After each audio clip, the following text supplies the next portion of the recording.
इधर दिल्ली के मुख्यमंत्री के नाम का ऐलान होने से पहले ही दिल्ली बीजेपी के दफ्तर में गहमागहमी तेज हो गई थी। दिन भर जो हुआ, पार्टी के कार्यकर्ता दिन भर बीजेपी दफ्तर के बाहर जमे रहे। उन्होंने पहले ही जश्न मनाना शुरू कर दिया था। शपथ ग्रहण से पहले ही दिल्ली बीजेपी के दफ्तर को फूलों से सजा दिया गया था और वहां ढोल वाले भी बुला लिए गए।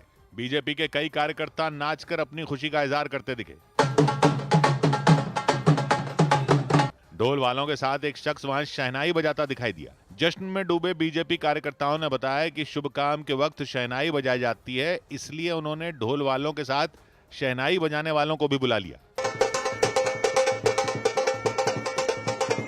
जश्न के बीच दिल्ली बीजेपी का दफ्तर फूलों और पार्टी के झंडों से पूरी तरह पटा दिखाई दिया। शपथ ग्रहण समारोह से पहले बीजेपी दफ्तर के हर हिस्से को सजाया गया। दफ्तर के बाहर फूलों से ही दिल्ली में बीजेपी सरकार लिखा हुआ दिखाई दिया। बीजेपी के लहराते झंडों के साथ प्रधानमंत्री नरेंद्र मोदी और बीजेपी के दूसरे बड़े नेताओं की तस्वीरें लगी दिखी और कार्यकर्ता लगातार जश्न मनाते दिखे। दिल्ली के रामलीला मैदान में नए मुख्यमंत्री के शपथ ग्रहण की तैयारियां पूरी कर ली गई हैं। उधर सुबह से ही रामलीला मैदान पर मेहमानों के आने का सिलसिला शुरू हो जाएगा।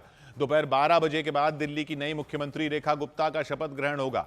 दिल्ली में 27 साल बाद सत्ता संभालने जा रही बीजेपी शपथ ग्रहण समारोह को भव्य और यादगार बनाने में कोई कसर नहीं छोड़ रही। और रामलीला मैदान में शपथ ग्रहण कार्यक्रम को लेकर खास इंतजाम किए गए। पूरे रामलीला मैदान को भव्य तरीके से सजा दिया गया। चारों तरफ बीजेपी के झंडे लहराते दिखे। नए मुख्यमंत्री के शपथ ग्रहण के लिए रामलीला मैदान में 3 मंच सजाए गए। मेहमानों के बैठने के लिए 30,000 कुर्सियां लगा दी गईं। तैयारियों का जायजा लेने के लिए खुद बीजेपी के राष्ट्रीय महासचिव तरुण चुग रामलीला मैदान में डटे दिखे। आज तक का दिल्ली का सबसे बड़ा ऐतिहासिक कार्यक्रम रामलीला मैदान में होगा। शपथ ग्रहण समारोह में बड़े बड़े उद्योगपति, कई देशों के राजनयिक, फिल्म इंडस्ट्री की कई हस्तियां और दूसरे राज्यों के मुख्यमंत्री शामिल होंगे। बीजेपी ने शपथ ग्रहण समारोह का नाम विकसित दिल्ली शपथ समारोह रखा है। शपथ ग्रहण समारोह में जुटने वाली भीड़ को देखते हुए ट्रैफिक पुलिस ने भी तैयारी कर ली। दिल्ली के नए मुख्यमंत्री के शपथ ग्रहण समारोह के लिए कई रास्तों को डाइवर्ट किया जाएगा, कई रास्तों को बंद किया जाएगा, ताकि रामलीला मैदान के आसपास ट्रैफिक जैम की समस्या न हो। क्योंकि दिल्ली के नए मुख्यमंत्री के शपथ ग्रहण समारोह में देश भर से मेहमान पहुंचेंगे। शपथ ग्रहण में प्रधानमंत्री नरेंद्र मोदी, कई केंद्रीय मंत्री, कई राज्यों के मुख्यमंत्री, डिप्टी सीएम शामिल होंगे, ऐसा अनुमान है। इसके अलावा कारोबार, फिल्म और खेल जगत की हस्तियां भी पहुंचेंगी।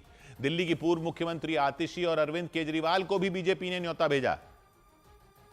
लेकिन बड़ी बड़ी हस्तियों के साथ बीजेपी ने शपथ ग्रहण समारोह के लिए खास तौर पर झुग्गी झोपड़ी में रहने वाले लोगों को बुलावा भेज दिया। नए मुख्यमंत्री के शपथ ग्रहण समारोह में झुग्गी बस्तियों के अध्यक्ष और दिल्ली के ऑटो ड्राइवर खास मेहमान होंगे। दिल्ली की झुग्गियों में रहने वाले लोग, ऑटो और कैब ड्राइवर आम आदमी पार्टी के कोर वोटर माने जाते थे। लेकिन माना जा रहा है कि बीजेपी ने इस बार के चुनाव में आम आदमी पार्टी के इस वोट बैंक में तगड़ी सेंध लगाई। लिहाजा शपथ ग्रहण में भी बीजेपी ने उन्हें शामिल होने के लिए न्योता भेज दिया। रामलीला मैदान में करीब 1 लाख लोगों के लिए इंतजाम किए गए। शपथ ग्रहण समारोह में कई राज्यों के मुख्यमंत्री, उप मुख्यमंत्री, बड़े कारोबारी, फिल्म एक्टर और साधु संत शामिल होंगे। इसके अलावा बीजेपी ने केंद्र सरकार की योजनाओं के दिल्ली के लाभार्थियों को भी इस कार्यक्रम के लिए निमंत्रण भेज दिया। मतलब बीजेपी ने उन सब लोगों को शपथ ग्रहण समारोह में बुलाया जिन्होंने दिल्ली की सत्ता में बीजेपी को लाने में मदद की। रामलीला मैदान में होने जा रहे शपथ ग्रहण समारोह की सुरक्षा के भी तगड़े इंतजाम किए गए।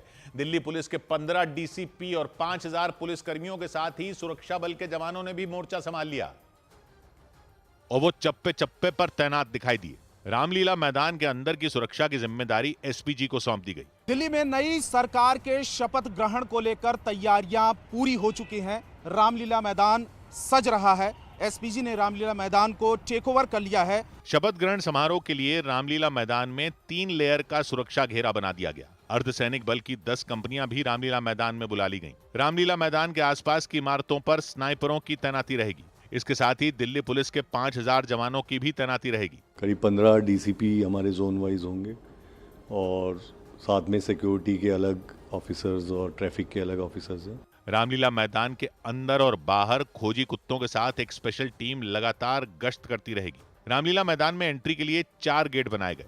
गेट नंबर 2 से आम लोगों की एंट्री होगी। गेट नंबर 1 से पीएम नरेंद्र मोदी वहां पहुंचेंगे। गेट नंबर 3 और 4 से दूसरे मेहमान रामलीला मैदान में एंट्री लेंगे।